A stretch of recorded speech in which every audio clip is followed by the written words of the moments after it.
Hey guys, so I want to talk about travel. I've made promises to talk about this and I wanted to make sure to get it out today. Even though I don't have all the information that you need, at least you'll have some information. Timelines is number one. If you're a preseason athlete, then the timeline for you to arrive is August 4th. However, there is discussion that there is going to be a change, a possible change, and fall season be pushed to the spring, in which case you don't need to be here on August 4th. So please hold off until at least Monday or Tuesday. That is when the NJCAA should make an official announcement regarding the stance of Region 9 athletics for the fall. Everyone else, I would like to ask you to please plan to arrive on August 12th, 2020. That's new. Any new international students, if we're able to get your visas by then, and any returning international students, please plan to arrive on that day. Part of the reason for this is there may be some protocol that we need to go through with you.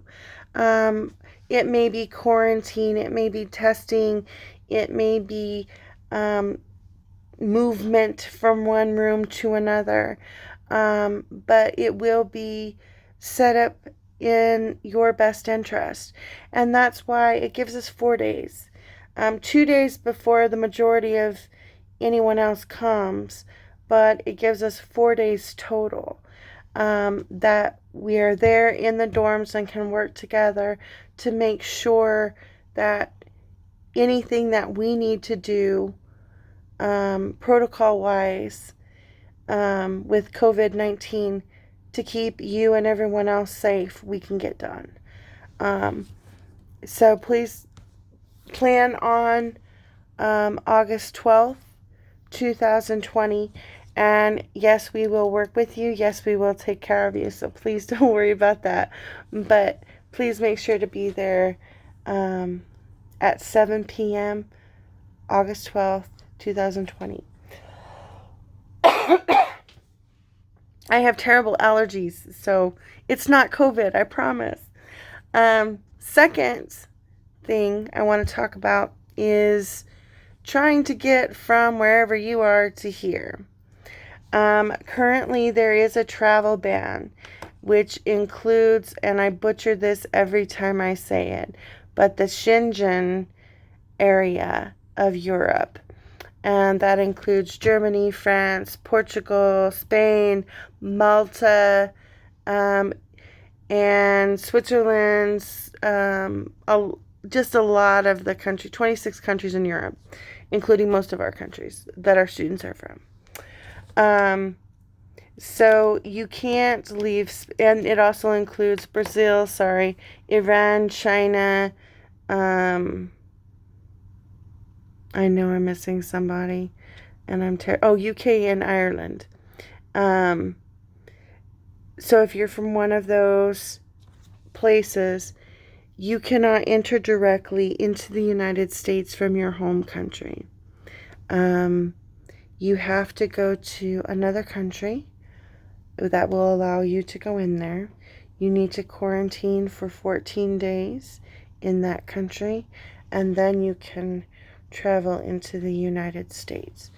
Um, it's really important that we keep up to date with what changes are happening. So I will try to do my best to keep up on and make sure you're aware of any relief in the bans. But the bans are there because the situation in countries with regard with regard to COVID-19 is complicated, and so in just trying to keep everyone safe, trying to make it work, we'll do our best. both you and I, and make it work together, okay? Finally, also, if you're traveling from a non banned country, you can't go through a country that's banned. And that's where it also gets complicated. Because, for example, if you're from Senegal and you fly into Munich,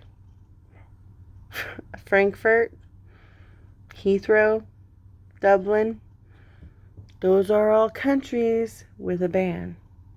So you can't technically fly into those countries and then fly in here. So you need to keep aware of where the bans are and the transition links that you'll be taking, because you can't go through those countries. You can't have a transfer through those countries, from my understanding. As I said, be watchful, be mindful, keep your eyes open. Things may change, and they may change rapidly. We never know what's going to happen from one day to the next. But I want to do my best to keep you updated on what's going on. The final thing I want to say is with regards to visas. If you are a new student and looking to get a visa, we don't know when the embassies are going to open up. We don't know if they're going to open up, but we're hoping. We've got lots of hope. My understanding right now is that when they do open, that students will have a priority category, will be given priority in the interviews.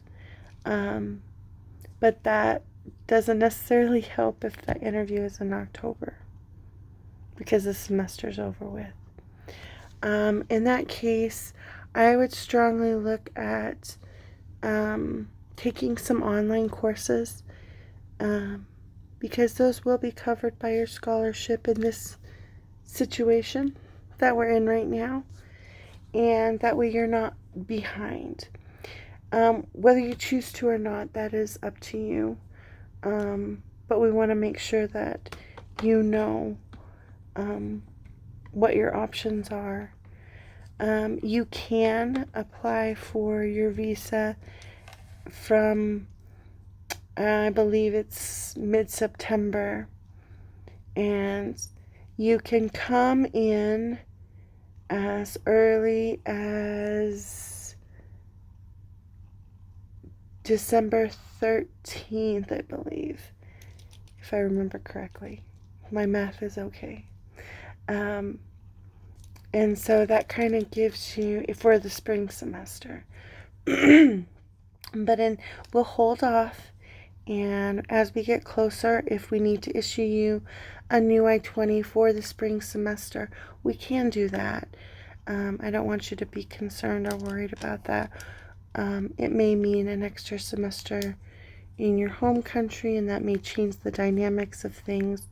But we're going to do our best to work with you to make it work. Okay? All right, so that's what I have for travel for today. Love you guys. Talk to you later.